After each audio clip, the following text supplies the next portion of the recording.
You city people can not only lead peaceful lives, but also, if you wish, comfortable ones. Do you believe, however, that I can ever find peace among my fellow knights?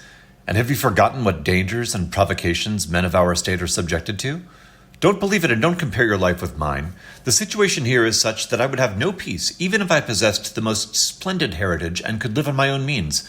Our days are spent in the fields, in the woods, and in fortified strongholds. We are supported by starveling peasants who barely manage to scratch a living from the fields, vineyards, meadows, and woods they lease from us.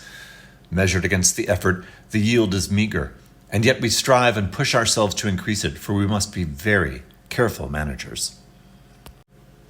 Most of us, moreover, have to put ourselves in a position of dependence on some prince, from whom we hope for protection. If I didn't do this, then everyone would think he could do whatever he wished to me. But when I do this hope for protection is linked with danger and fear on a daily basis.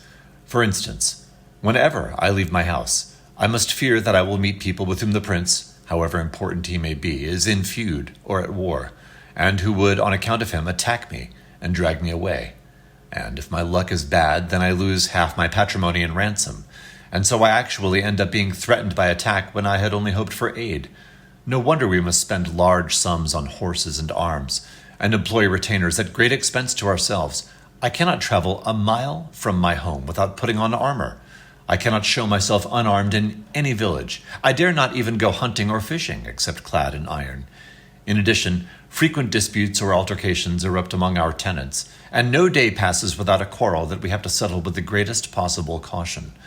For as soon as I am too aggressive in demanding what is mine or pursuing injustice, there is war. But when I give in too meekly, or give away something that is mine, I may find myself at the mercy of everyone else's breaches of the law, for everyone wants to be paid for his injuries out of the possessions of others. And between whom does this happen? Not between strangers, my friend, no, but among neighbors, kinsmen, and dependents, yes, even between brothers. Those are the joys of rural life. This is our peace and quiet. The castle itself, whether it sits upon a hill or on the plain, is built as a fortress, not as a pleasant dwelling. It is surrounded by walls and ditches, while inside it is narrowed by stalls for livestock and horses. Next to them are dark chambers stuffed with guns, pitch, sulfur, and accessories for weapons in war. The stench of gunpowder is everywhere, and then there are the dogs and their shit. That, I have to say, is also a pleasant odor. Knights and retainers come and go, among them thieves and highway robbers, for our houses are open to almost all, for we don't know what sorts of fellows they are, or we don't care to ask. There is a constant din of sheep bleating, cows lowing, dogs barking, the calls of men working in the fields, and the squeaks and creakings of carts and wagons. Even howling of wolves can be heard in our house, since it lies near the woods. Each day brings anxiety and nuisance, constant unrest, and continuous activity from morning till night. Fields must be plowed and turned, vineyards tended, trees planted, and meadows watered. One must harrow, sow, manure, and thresh. Now it is harvest time, now grape-picking time.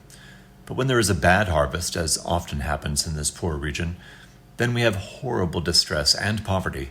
Then there is no end to the anxiety and grinding work. This is the kind of life you call on me to choose over the worthless life at court, as though this life were conducive to studies.